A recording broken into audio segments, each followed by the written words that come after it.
hopefully things will go off with a hitch. So thanks for joining. It's always an honor and a privilege to be invited to present to this group. I am going to talk a little bit about metabolic complications of antiretroviral therapy. And when I started working on this talk, I realized it's actually a pretty extensive topic. So I'm calling this part one because I cannot hope to cover all of the do justice to this topic with just a single lecture. So today I'm going to focus mostly on weight gain associated with antiretroviral therapy and what we've learned so far about that. And I want to thank some colleagues of mine, Brian Wood and Dr. Budak, some of whose material I'll be sharing today. All right. So I want to acknowledge our sponsors as usual, and I have no actual or potential conflicts of interest related to this presentation. Is it displaying properly? Yes, we see everything. Excellent. Okay. So hopefully by the end of this session, you will be able to describe the associations between selected antiretroviral medications and weight gain in people with HIV, review the potential impacts of weight gain on the health of these individuals, and discuss clinical implications of these findings for Trinidad and Tobago, as well as the broader Caribbean region. So let's talk first about what do we know about weight gain among people living with HIV who are first starting ART. And we're going to look at this according to what their initial ART regimen is. I think one of the key studies that sort of very clearly demonstrated this association was the ADVANCE trial. This was performed in South Africa, a randomized controlled trial involving over 1,000 treatment-naive patients who were randomized to one of three regimens, either dolutegravir plus emtricitabine and tenofovir alafenamide, or TAF, dolutegravir plus emtricitabine and tenofovir diproxyl fumarate. So this is the classic TLD regimen that is so popular worldwide, or in green, a somewhat older regimen, but still very much in use, tenofovir emtricitabine plus efavirenz, or TLE. Now, being performed in South Africa, virtually all of these participants were Black. Over half of them were women, and about a third of them actually had an elevated body mass index, even right from the start. But what they saw over time, as shown in the graph over the course of 2 years, was a significant increase in weight that definitely varied according to the regimen that the participants received. The least amount of weight gain was seen in the TLE, or efavirenz-based group. The most weight gain was seen in those participants receiving dolutegravir as well as tenofovir alafenamide, which is a newer version of tenofovir, and kind of medium weight gain seen in those who received TLD, tenofovir diproxyl fumarate, plus emtricitabine and dolutegravir. And that weight gain was kind of steady, and it didn't necessarily show evidence of tapering it off. I mean, maybe it's tapering off, maybe it's not, a little bit hard to say. What was kind of clear, though, when you look at the data a little more clearly or closely, is that the weight gain was more pronounced among women. Now, the same pattern held, with the most weight gain among those receiving dolutegravir and tenofovir alafenamide, the least among those receiving TLD, sort of middle ground, those receiving TLD. But it's significant weight gain, right? Among those receiving TLD, again, most common initial regimen that's being sort of promoted globally by WHO, about 5 kilos of weight gain over the course of 2 years of follow-up. And that's really not trivial. Men did also experience weight gain, not quite as much, but nevertheless still significant. And again, followed essentially the same pattern. Not much weight gain among those receiving TLE, more among those receiving TLD, and the most among those receiving that newer version of tenofovir alafenamide. Now, I think, as I mentioned, about a third of the patients in this study were already overweight at the time they entered the trial. So I think another important question is to ask, well, how many of these patients actually became newly obese as a consequence of these regimens? And so here, this table kind of breaks it down according to regimen and according to gender. And I'll just sort of highlight some of the key findings here. The greatest change, highest risk, was in women who were receiving, again, dolutegravir-based regimen with TAF. Fully over 1/4 of those individuals became newly obese at the end of 2 years. Those receiving TLD, nearly 20%, about 1 in 5, became newly obese over the course of 2 years, whereas those randomized to receive TLE, only about 12%, so significantly fewer. But nevertheless, all of them did, there were some proportion in all these groups who became newly obese. Now, if you look at the line above for the men, the numbers are much lower. So there's a definite gender difference here when it comes to weight gain. Men seem to be less prone to this problem of weight gain when they start antiretroviral therapy, at least when it comes to efavirenz or dolutegravir-based regimens. So that was just one high-quality randomized trial. Around the same time as that came out, there was this kind of a pooled analysis of 8 other randomized clinical trials that were mostly done in the United States and Europe, involving treatment-naive people living with HIV who were enrolled in randomized clinical trials from the years 2003 to 2019. This pooled analysis included over 5,000 participants and about 10,000 person-years of follow-up. So not a trivial sample size when you combine all these trials. And they were looking to explore relationships between demographic factors, disease characteristics, ART components, and weight change following initiation of antiretroviral therapy. I think it's important to know a little bit about these trials. These are the 8 trials shown. What I've highlighted with the yellow box is just sort of the composite summary of the baseline characteristics of all these trials. And I just want to call out a few things. The mean age was about 37 years old. Most of these participants were male, the vast majority, about 88%. About 62% of these were white, 25% Black, so a distinct difference in the demographics there from the advanced trial. And so in the end, we only had like 5% of the participants in these in this pooled analysis were Black women. So we might expect to see some differences in this pooled analysis. But broadly speaking, this is what they saw. Following starting of ART, there was weight gain overall. Whether you look at the absolute weight or the weight change, they tracked pretty closely.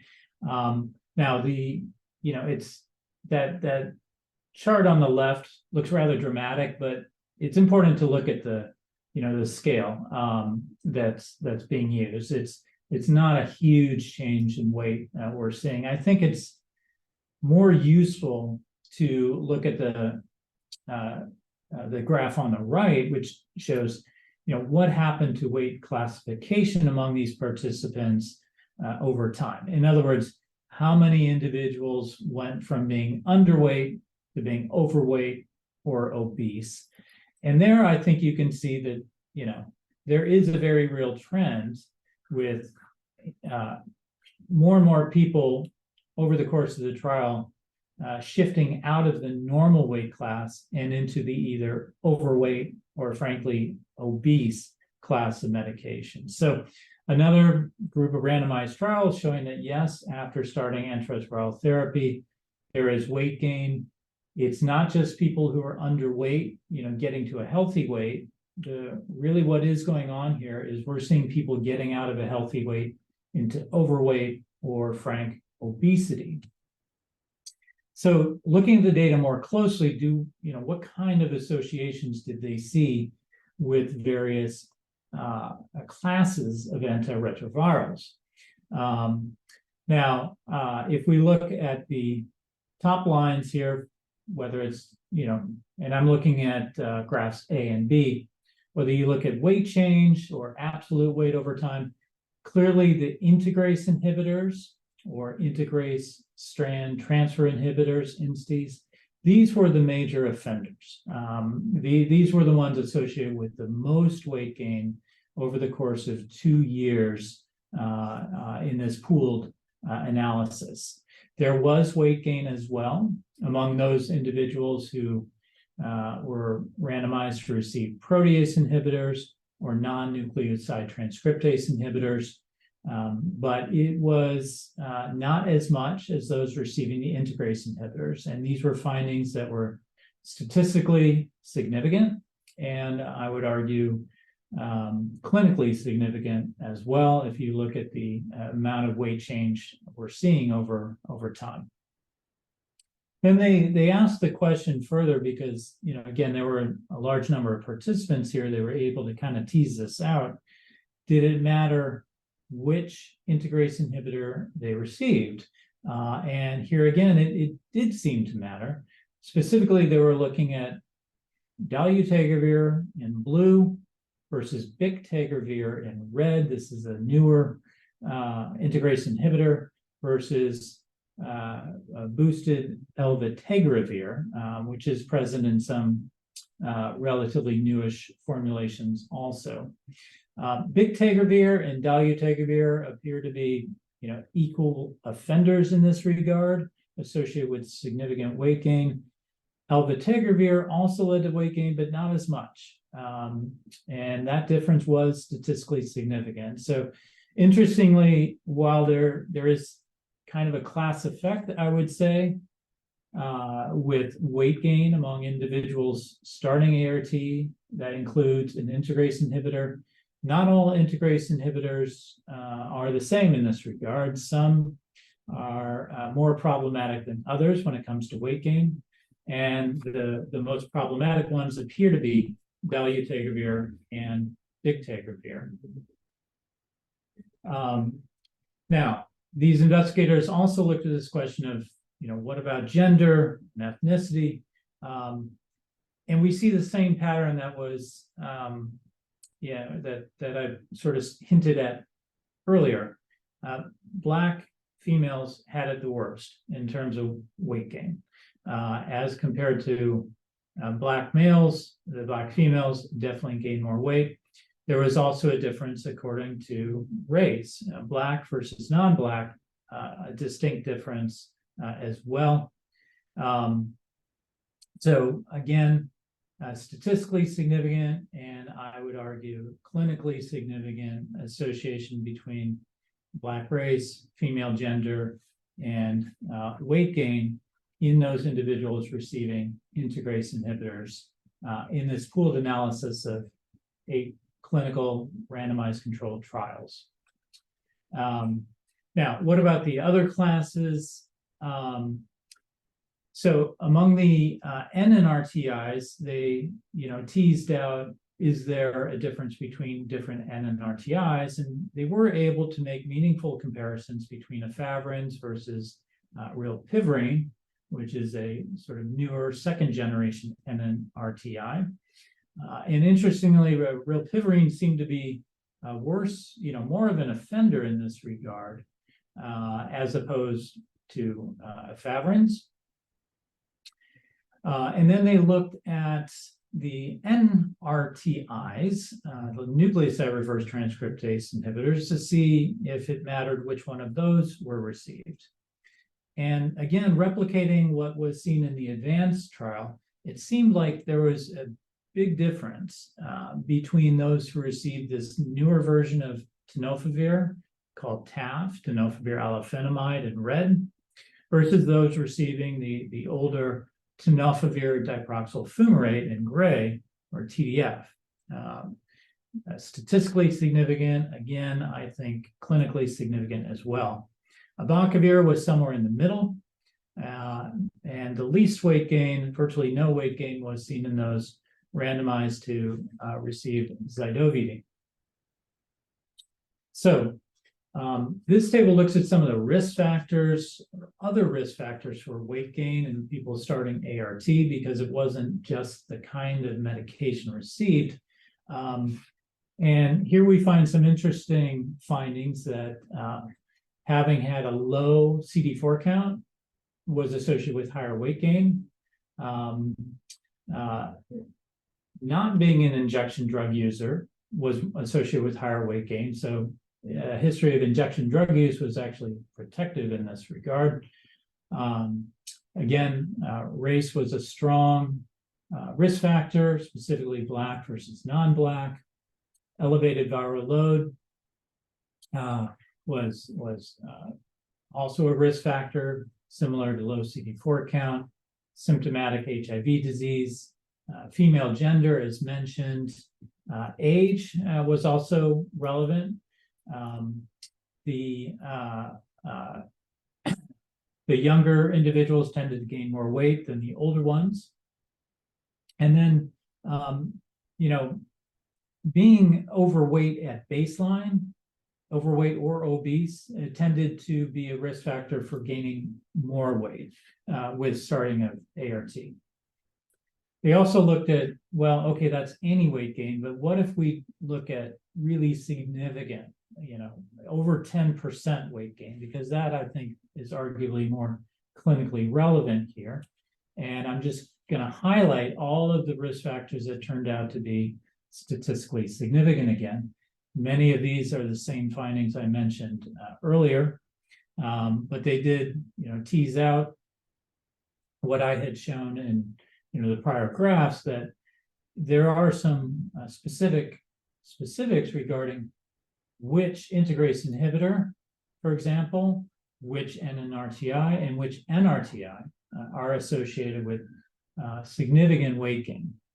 Again, TAF definitely was a greater offender in this regard, especially when compared to TDF, abacavir, or zidovudine.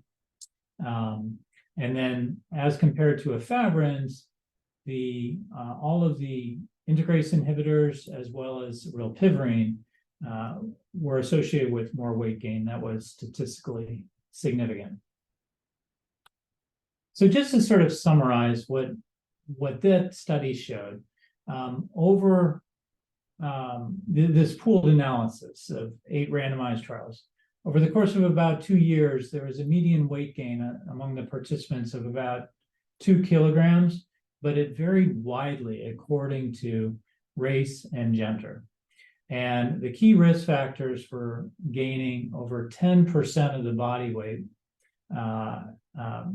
essentially what's probably a problematic weight gain for individuals starting ART, these were the risk factors: a lower CD4 count or a higher HIV at baseline, normal baseline body mass index, female sex, Black race, and then the specifics of which regimen was received, with efavirenz being less associated with weight gain as compared with the integrase inhibitors, TAF being associated with more weight gain as compared with tenofovir, diproxyl fumarate, abacavir, or AZT. So we have, a significant amount of data from randomized clinical trials, really leading us down the line of seeing significant problem of weight gain associated with dolutegravir and some other integrase inhibitors that seems to fall disproportionately upon Black women. But these are randomized controlled trials, and it's always useful to sort of see, well, what are we seeing in the real world? And for that, we look to observational studies. This is one that came out not too long ago, performed by Vanderbilt University here in the United States, looking at weight gain among over 1,000 people living with HIV who started treatment in Tennessee, the state of Tennessee, between 2007 and 2016. And of these, about 350 individuals started ART that was based on an integrase inhibitor. 86 male, about half were white, so kind of a even balance there. And that graph on the right, it's obviously a bit smoothed out, but I think it really gives the general picture of what's happening over the course of a year and a half after starting treatment. And we're seeing kind of the same patterns that we saw in those randomized clinical trials. Significant weight gain associated with dolutegravir, weight gain as well associated with raltegravir, another integrase inhibitors, less weight gain associated with elbapygravir in green. So again, not all integrase inhibitors seem to be, the same with respect to this issue. Protease inhibitors and non-nucleoside reverse transcriptase inhibitors also associated with some weight gain, but not as much as dolutegravir. Similarly, as we saw before, the weight gain fell disproportionately upon Black versus white individuals.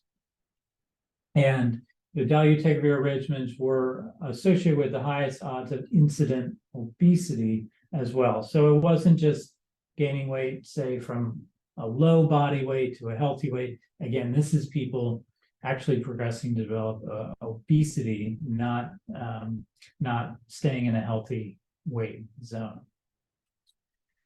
So just to summarize what we've seen so far in patients who are treatment naive and then start treatment, most individuals starting ART do gain weight in the first 1.5 years of ART. Many surpass their goal body mass index. And we know that some of the key risk factors involved include baseline CD4 count, sex, race, and which antiretrovirals are used in that initial regimen. Specifically, the integrase inhibitors and the newest form of tenofovir seem to be associated with more weight gain than the olders. And we're not entirely sure why. This question of, well, what are the implications of that? We're, I think, just starting to try and tease that out. And I'll talk about that a little bit more later on. But it is raising this question as we become more and more aware of this, should it affect our choice of initial antiretroviral therapy? So, for example, TLD really is the sort of go-to initial regimen, and for a lot of very good reasons. But I think, these data should have us start to at least think about that, right? Because we're not seeing that kind of weight gain with the older TLE regimen, and TLE works actually quite well for quite a few people. Now, let's shift and talk a little bit about what happens to people with HIV who are switching their antiretroviral therapy. What we have seen consistently across many clinical trials, or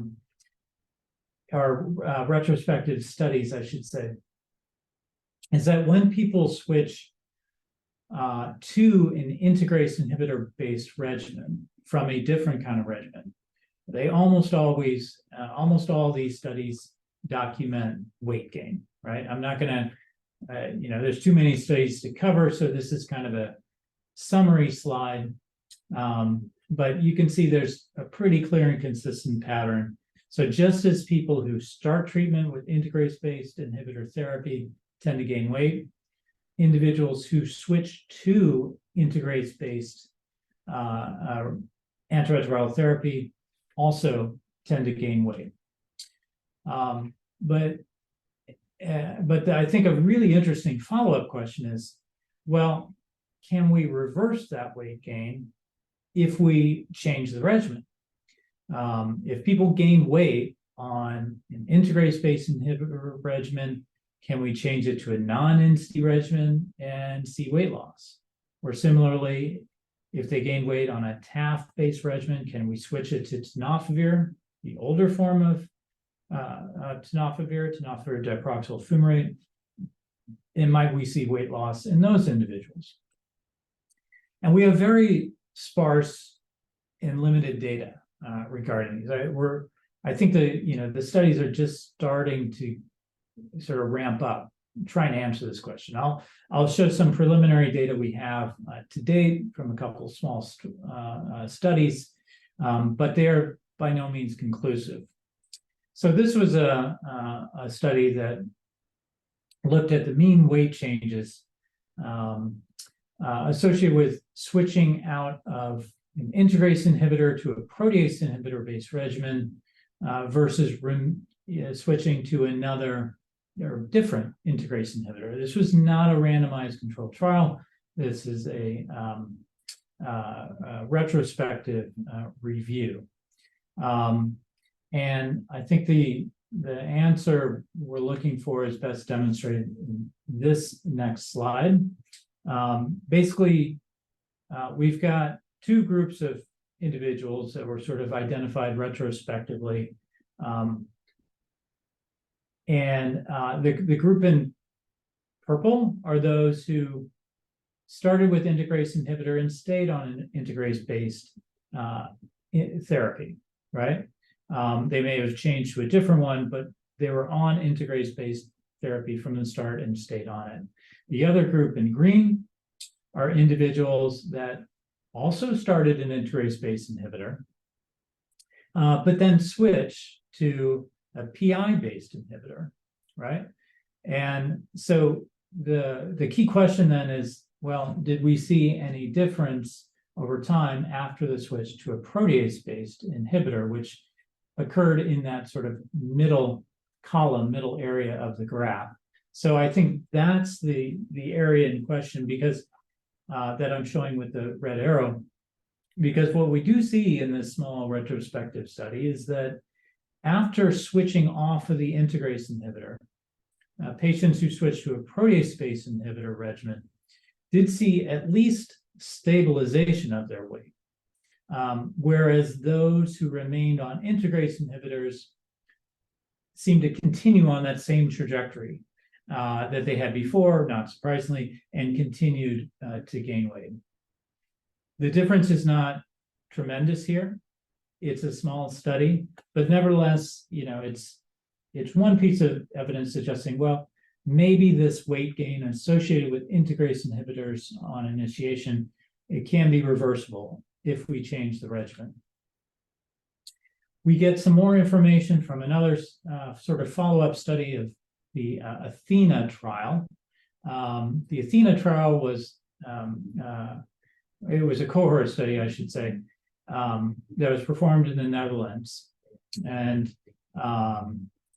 many of these individuals who had a significant weight gain after switching to TAF-based regimen or an integrase-based inhibitor regimen, many of these subsequently discontinued either the TAF or the integrase inhibitor or both, right? And so they went back and they compared, what happened to weight among those individuals who made these changes in their ART regimen as compared to those who did not make changes. And so the numbers are small here. right? If you look at the N, but nevertheless, they did see some differences. So individuals in the study who discontinued their tenofovir alafenamide or TAF, they saw statistically, they saw a weight drop. Okay, now the change crossed the the zero line of the confidence interval, so may not have been statistically significant. I think there was an even more impressive change, though, after stopping the integrase inhibitor. Again, the confidence interval does cross zero, but barely. So more likely, I think, to be statistically significant. Whereas those who stopped both the integrase inhibitor and the TAF, they enjoyed the most weight loss. And this did not cross the zero line within the confidence interval. So I suspect that's real, though again, the numbers are quite small. So based on this small study, it looks like, the weight gain that can occur after switching to an integrase inhibitor or TAF or both can be at least partially reversible if you subsequently remove either the TAF or the integrase inhibitor. Now, frustratingly, we don't know what the switches were to. The investigators didn't report which ARVs were switched to. Hopefully, we will eventually get the full publication, because the data I'm showing here come from an abstract that was presented at a major conference earlier this year. And often, the sequences are presented as an abstract at a conference first, and then they actually appear in a peer-reviewed journal, later that year, or hopefully by early next year. All right, another abstract asking questions specifically about, does switching from tenofovir alafenamide or TAF to TDF result in weight loss? Well, this looked at patients from the advanced and the characterized study, because there were individuals from the advanced study who received TAF-based treatment, TAF, FTC, dolutegravir, and then in the characterized study, those same individuals were switched to tenofovir plus lamivudine plus dolutegravir. So really, the only major difference here is the switch from TAF to dolutegravir. And in those individuals, over the course of about a year, they saw a statistically significant drop in weight of about 1.2 kilos. They also saw some other metabolic parameter improvements in hemoglobin A1C, fasting glucose, and LDL cholesterol levels. And broadly speaking, this was driven, again, by the women who lost approximately 4 kilos over the course of the year after the switch, okay? Whereas among the men, there was not a similar weight effect.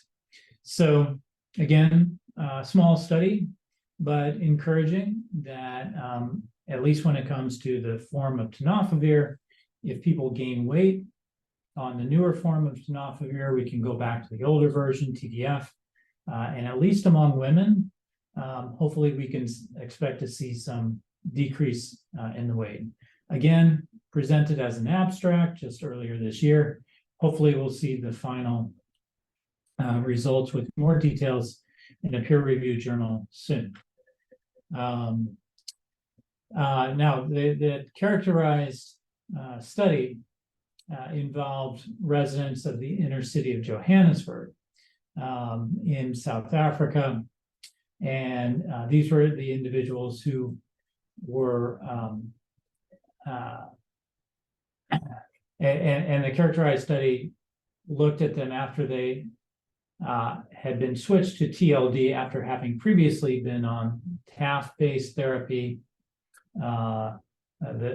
essentially the same TLD regimen, or TLE, or something very similar to TLE, tenofovir diproxyl fumarate, M-tricytidine, and efavirenz, And what they saw was outlined, the major finding outlined here in yellow is that those who were on the TAF-based regimen lost a little bit of weight, but the group on the right who went to a efavirenz-based therapy had more weight loss. So again, that's suggesting that there's something about efavirenz that is associated with less weight gain. All right. There was another update from Croy looking, again, another abstract, weight changes after switch from TAF plus dolutegravir based therapy. So we've got like the two major offenders. And this study was specifically showed that after 4 years of weight gain on that kind of regimen, switching to the TLD, so essentially the only switch here really is the TAF to TDF, there was a significant amount of weight loss. So again, we can more evidence that switching from TAF to TDF can lead to weight loss among women, wasn't seen in the men. Now, what are the clinical implications of what I've shared to date? If the integrase inhibitors, especially dolutegravir, are associated with weight gain, are we going to see higher incidence of diabetes or other metabolic disorders as a consequence? Or is the impact really just going to be limited to this weight gain, but not any, other metabolic complications? Well, I would say this is as yet, an incompletely answered question. But they did look at this question in the context of the pooled analysis of 8 randomized controlled trials that I mentioned earlier. And in that analysis, they did not see any changes in insulin resistance comparing across these different regimens. So the weight gain, in other words, was not associated with insulin resistance in that study.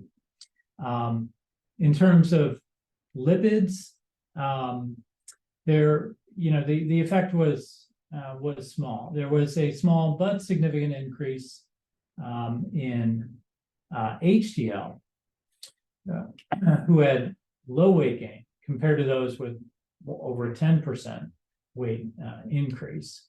So not a major difference, and really unclear if there are significant clinical implications associated with this. All right, these are not studies I had planned to include. So I'm gonna just summarize our key points here. Tenofovir alafenamide, as compared to TDF, tenofovir diproxyl fumarate, and the integrase inhibitor class, especially dolutegravir and bictegravir, have been associated with weight gain among people with HIV starting ART containing these agents. And this effect is especially concentrated among women, and it's especially also concentrated racially among Black individuals. Similarly, switching antiretroviral therapy to regimens that contain tenofovir alafenamide and or an integrase inhibitor has been associated with weight gain, especially among women. Some recent, relatively small studies have suggested that switching from TAF to tenofovir diproxyl fumarate results in weight gain. I'm sorry, that should say weight loss. Weight loss and improvement in other metabolic conditions among women, although this effect was not seen among men.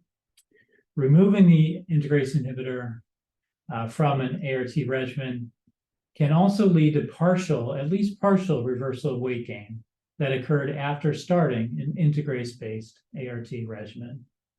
We need longer follow-up and additional studies to clarify the clinical implications of weight gain associated with these agents.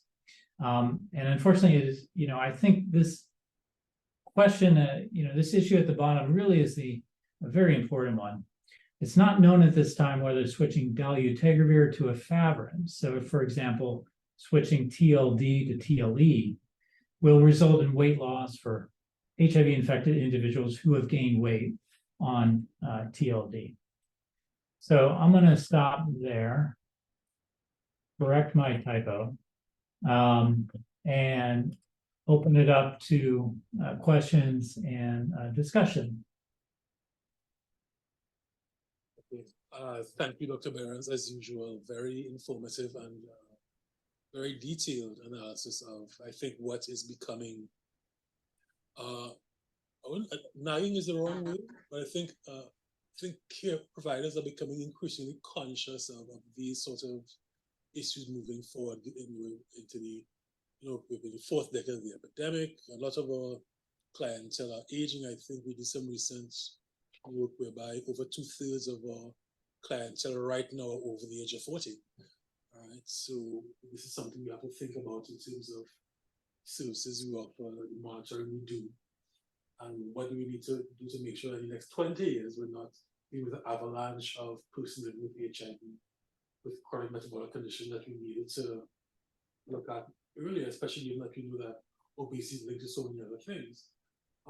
So I will, as usual, try not to dominate, even though I've written on my questions, but I'm going to hush for 10 seconds, invite questions from the pool of persons who are listening. Again, you can unmute, you can type in the chat box, or you can raise your hand if you'd like to ask a question.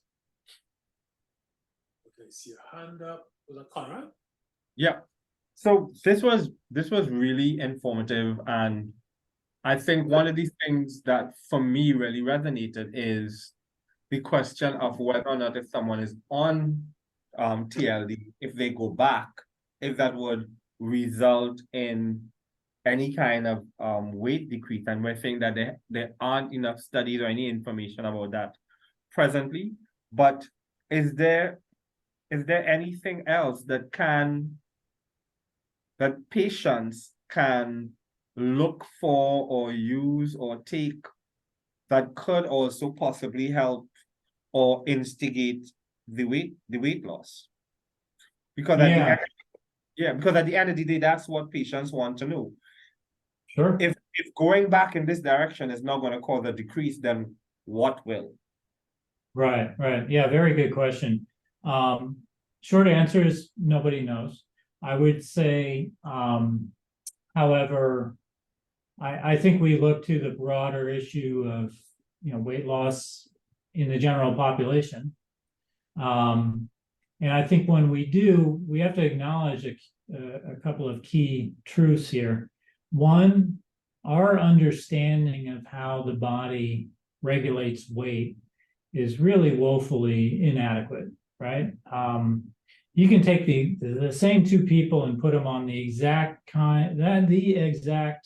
exercise regimen, diet, amount of calories, etc., and one of them will gain weight on that, and the other will lose weight on that, and we don't know why, right? We have discovered that there are some things that generally often help with weight loss, and they generally come down to, diet and exercise. So it's obviously worth trying that, but so many people, do that, try that, and it just doesn't work. And I don't think it's a problem of willpower or anything like that. I think the body is sort of hardwired, not completely hardwired, but semi-hardwired to try to maintain its weight at a certain target. And it's very difficult to change that target within each individual's body, right? So it's almost like everybody has their own internal, it's been called an adipostat. It's like a thermostat, but some kind of like gauge of where the body thinks its ideal body weight should be. And whenever you try to do something to change that, the body tends to fight back, and it has all kinds of ways of fighting back. So, and this is why it's just so hard for most people to lose weight. So we have to acknowledge that, that I think we don't understand the science behind this or the pathophysiology. We have to acknowledge that, it's just very difficult for a lot of people. And it's not just a simple, change your diet, exercise more, you'll lose weight. That just doesn't tend to happen. But having said that, there are some actually pretty encouraging developments taking place on the pharmaceutical front, because there's a class of medications developed to treat diabetes called GLP-1 agonists that are showing some remarkable effects on weight loss that were not entirely expected when these drugs were developed. And these are drugs like semaglutide, dulaglutide, tirzepatide is the most recent one. And so we're seeing some individuals finally have some real success, with lasting weight loss on these medications while they're on them. They're under patent, they're terribly expensive. It's hard to get patients on them covered by insurance. It's going to be a while before they become more widely available, but at least there's been a real breakthrough in the pharmacologic treatment of obesity. And it's also, interestingly sort of highlighted, I guess, the fact that, if a simple medication can have this profound an effect on diet and weight loss, well, then it does underscore the sort of mystery of what's really going on underlying all this. So if, back to, try to summarize the original question, if switching out of the drug class that led to the weight gain in the first place doesn't work, what else can they do? I would say for now, we're sort of stuck with the same things we've tried in the past, recognizing that, different things work for different people too. There's a whole wide of different approaches to trying to lose weight. And some approaches seem to work much better than others. Like intermittent fasting seems to work well for some and not others. The so-called keto diet, it works fantastically for a few of my patients, but most patients, it doesn't. Nobody can really explain why that is. So you try various things and hope something works. And then in the future, we may see some real advances in at least the pharmacologic management of obesity.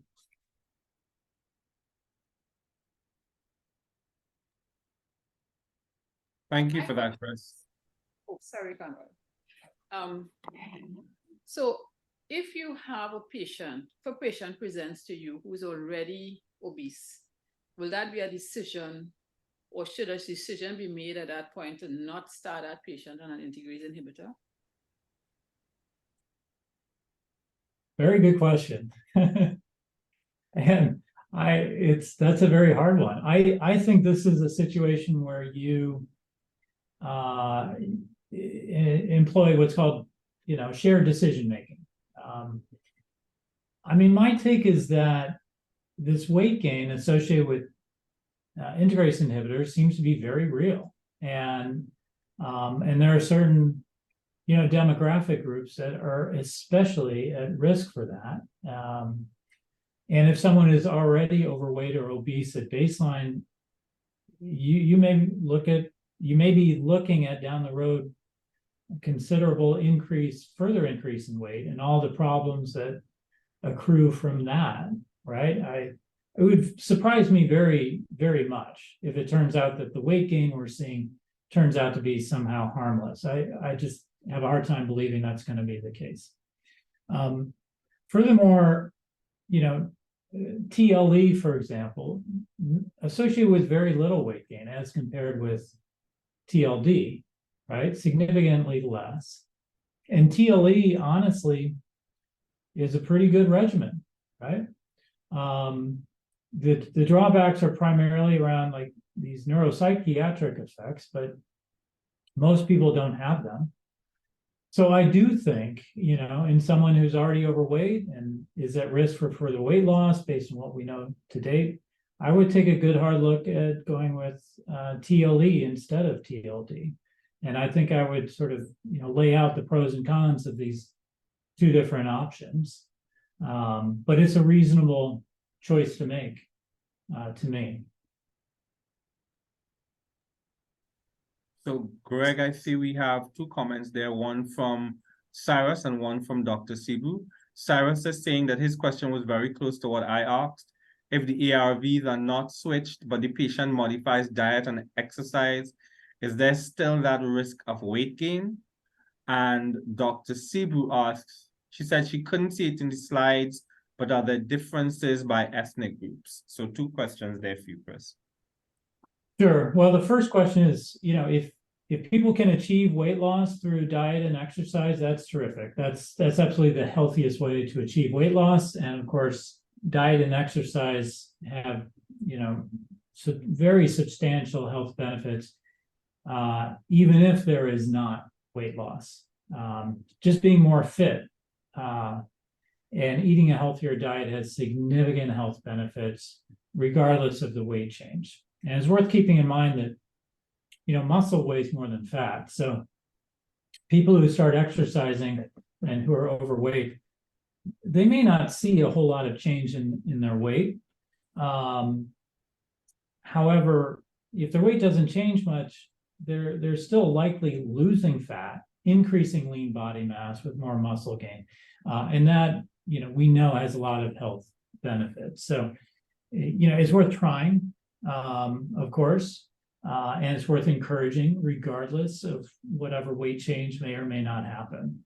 But, you know, I think the broad experience we have seen with these kinds of interventions for obesity is that they frustratingly rarely pan out in the long run. You know, it's the rates of success are not very high. The second question about ethnicity, yeah, very, very large disparities across all these studies with ethnicity and gender. The most amount of weight gain associated with both the integrase inhibitors and with this newer formulation of tenofovir called TAF tended to occur in Black as compared with white individuals, and also tended to occur in women as compared with men.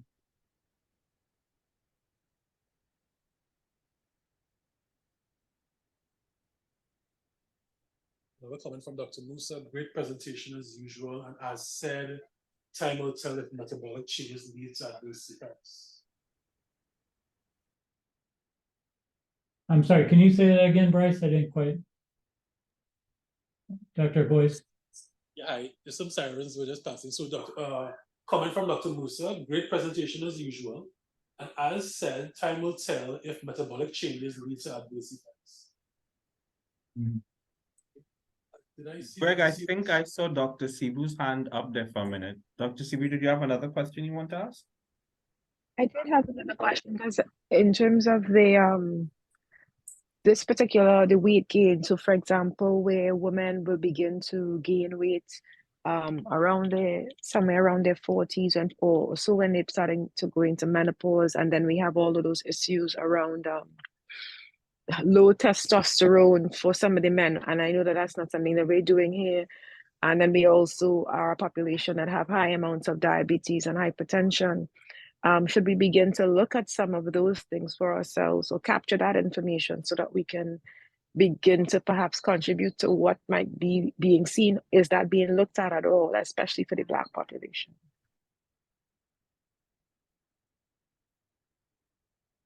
I think it's extremely relevant. And like I said, I think, you know, people are starting to really focus on this. I touched a little bit on, you know, what are we seeing so far in terms of implications for insulin resistance, incidence of diabetes, implications for cardiovascular disease. And while it's, I think it's too early to know for sure.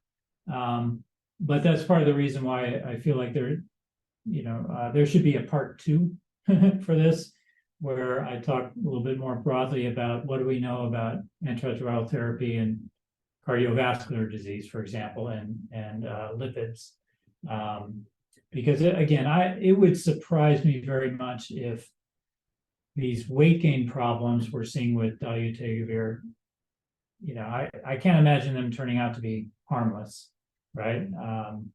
We know from such a huge wealth of data that weight gain tends to be associated with higher cardiovascular risk. It's an independent risk factor, and I very much doubt that somehow this incident obesity due to ART is somehow exempted from that complication.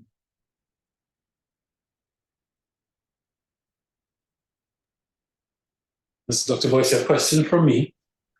Do we have a clear idea in terms of mechanism, what is driving the weight gain? Because there was some discussion that efavirenz and tenofovir disoproxil were suppressing appetite and therefore reducing the amount of weight gain that would have happened normally, and the other drugs having less of that effect is actually that would have been the weight gain would have happened anyway. So the weight gain effect is not so much driven by the drug as much as not suppressed by the others. Does that right. Yeah, very, very good question. And there is some suggestion that, efavirenz may have this sort of weight depressing effect. I haven't seen that, so much for the different tenofovir. Interestingly, the TDF seems to have a beneficial effect on lipids that the TAF does not. So when people switch to TAF, their lipids sometimes get worse. That may not be due to an inherent toxicity of the TAF, but rather the loss of the beneficial effect of the TDF. But efavirenz potentially suppressing appetite, that has been suggested. However, if we go back, to this, I mean, if that were totally the case, I think you wouldn't expect to see this degree of weight gain among people who are starting ART, right? I mean, consistently among people starting ART with an integrase inhibitor, you're seeing this just jump in the weight, right? If it were all due to suppressive effects, I think, okay, maybe people starting efavirenz would see a little bit of weight loss, but it's really not. You're seeing tremendous weight gain, so while that might be part of the picture, I honestly think it's just a small part of the picture.